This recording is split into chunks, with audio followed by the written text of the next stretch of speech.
So it's time to read the first chapter. So I'm going to read it. I'm not sure how this is going to go. I might not put it on, publish it, or I'm not sure you want to hear me reading. But I want to have it stored here so we can all find it easily if necessary. So go ahead and listen to the podcast version, which is a professional reading the audio book. Or you can find the audiobook in other places, or download the free book for yourself. I'm just trying to make it as convenient as possible for you to get hold of a copy of the book. But here we go. The first chapter is called The Game. Most people consider life a battle, but it's not a battle, it's a game. It is a game, however, which cannot be played successfully without the knowledge of spiritual law. And the Old and the New Testament give us the rules of the game with wonderful clearness. Jesus Christ taught that it was a great game of giving and receiving. Whatsoever a man soweth, that shall he also reap. This means that whatever man sends out in the world or deed will return to him. What he gives, he will receive. If he gives hate, he will receive hate. If he gives love, he will receive love. If he gives criticism, he will receive criticism. If he lies, he will be lied to. If he cheats, he will be cheated. We are taught also that the imaging faculty plays a leading part in the game of life. Keep thy heart or imagination with all diligence, for out of it are the issues of life. This means that what man imagines sooner or later externalizes in his affairs. I know of a man who feared a certain disease. It was a very rare disease and difficult to get, but he pictured it continually and read about it until it manifested in his body, and he died, the victim of distorted imagination. So we see, to play successfully the game of life, we must train the imaging faculty.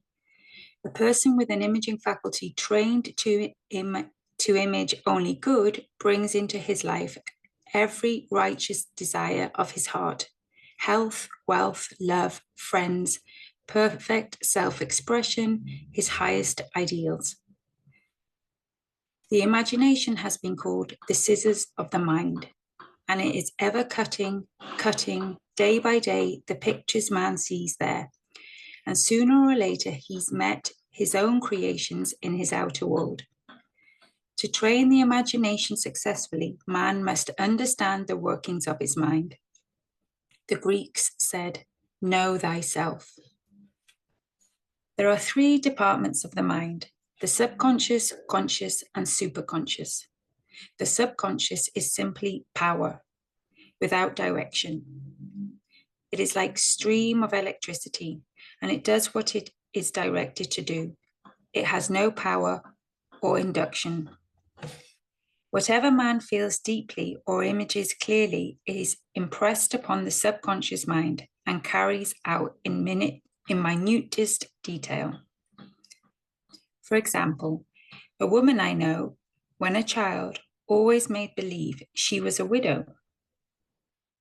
She dressed up in black clothes and wore a long black veil, and people thought she was very clever and amusing. She grew up and married a man with whom she was deeply in love. In a short time, he died, and she wore black and a sweeping veil for many years. The picture of herself as a widow was impressed upon the subconscious mind, and in due time worked itself out, regardless of the havoc created. The conscious mind has been called mortal or carnal mind. It is the human mind and sees life as it appears to be.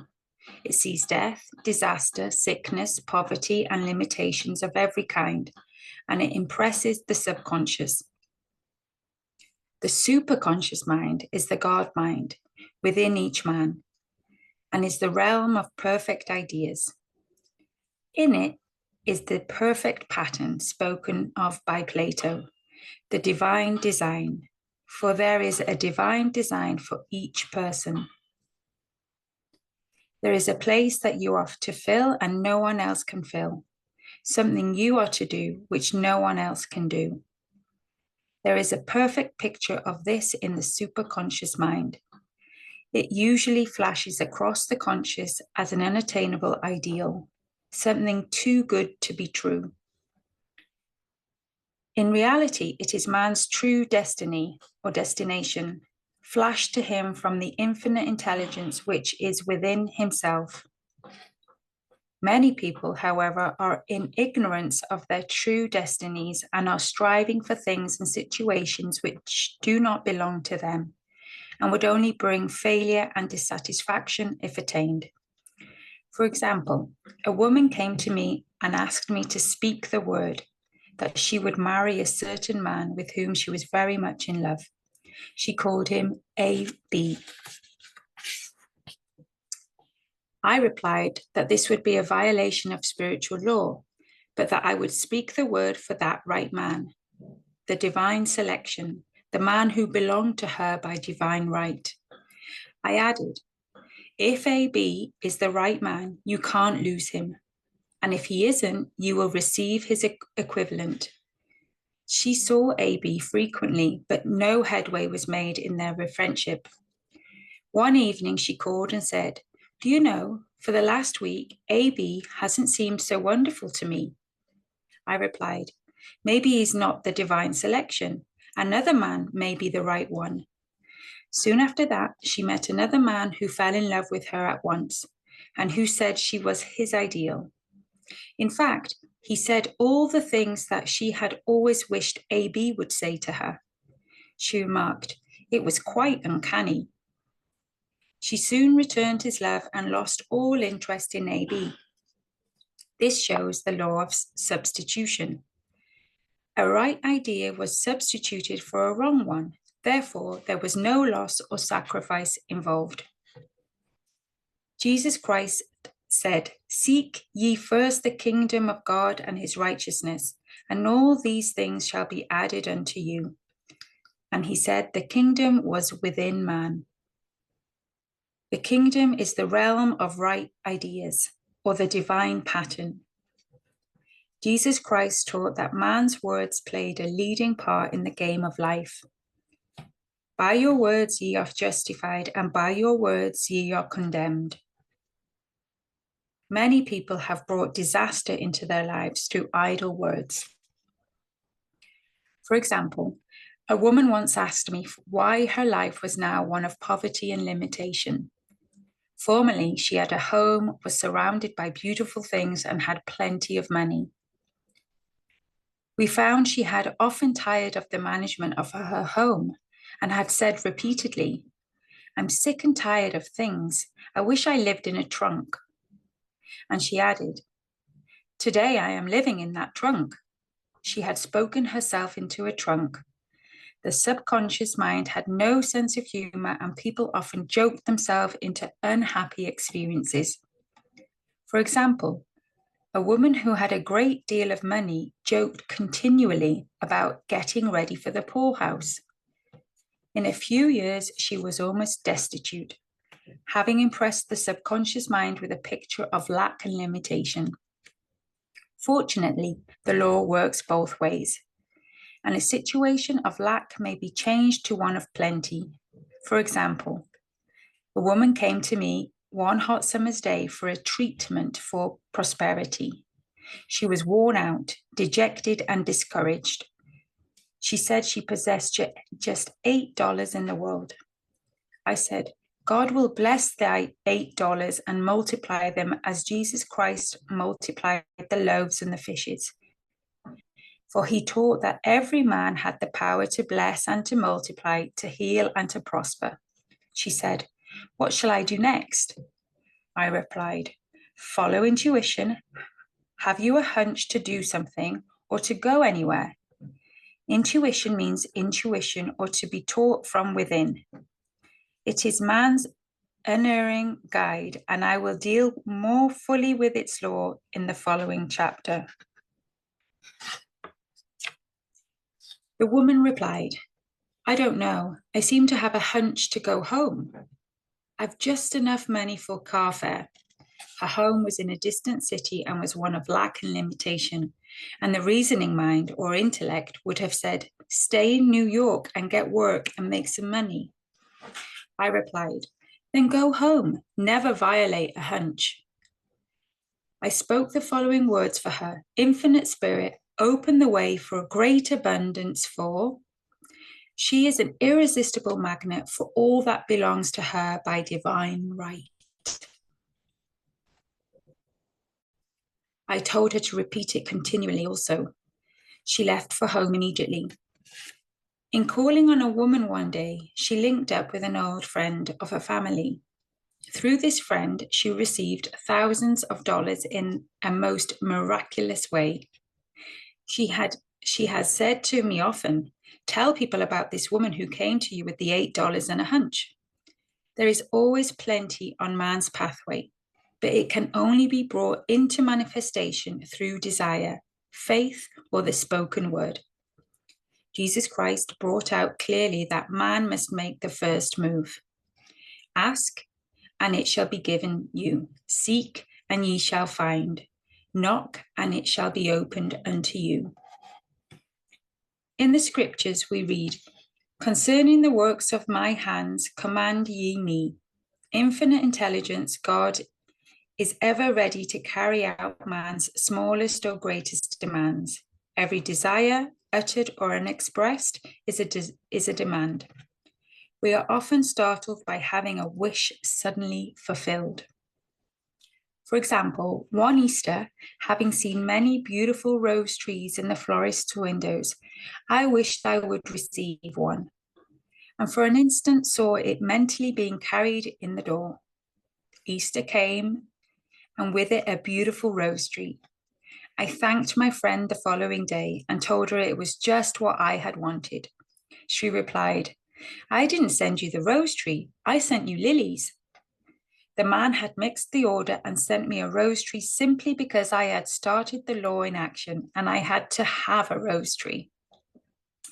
Nothing stands between man and his highest ideals and every desire of his heart, but doubt and fear. When man can wish without worrying, every desire will be instantly fulfilled.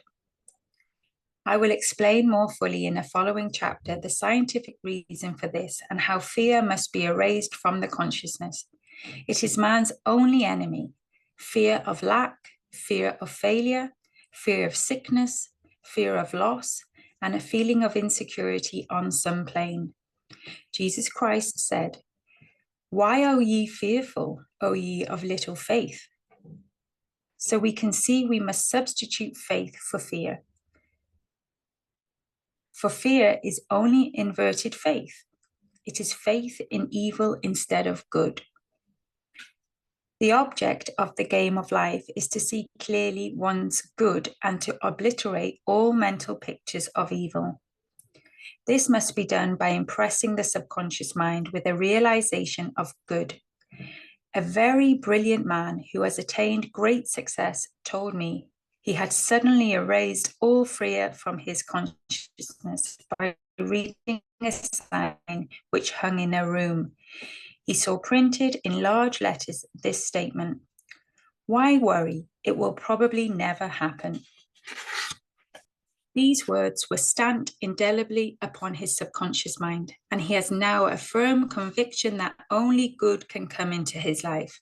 Therefore, only good can manifest. In the following chapter, I will deal with the different methods of impressing the subconscious mind. It is man's faithful servant, but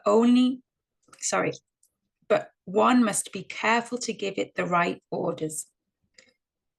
It is man's faithful servant, but one must be careful to give it the right orders. Man has ever a silent listener at his side, his subconscious mind.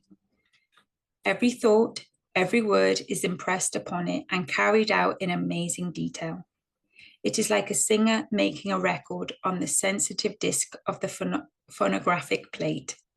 Every note and tone of the singer's voice is registered. If he coughs or hesitates, it is registered also. So let us break all the old bad records in the subconscious mind, the records of our lives which we do not wish to keep, and make new and beautiful ones. Speak these words aloud with power and conviction. I now smash and demolish by my spoken word every untrue record in my subconscious mind. They shall return to the dust heap of their native nothingness, for they came from my own vain imaginings. I now make my perfect records through Christ's within, the records of health, wealth, love, and perfect self-expression. This is the square of life, the game completed.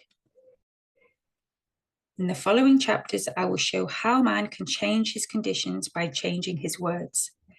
Any man who does not know the power of the word is behind the times. Death and life are in the power of the tongue. That's chapter 1.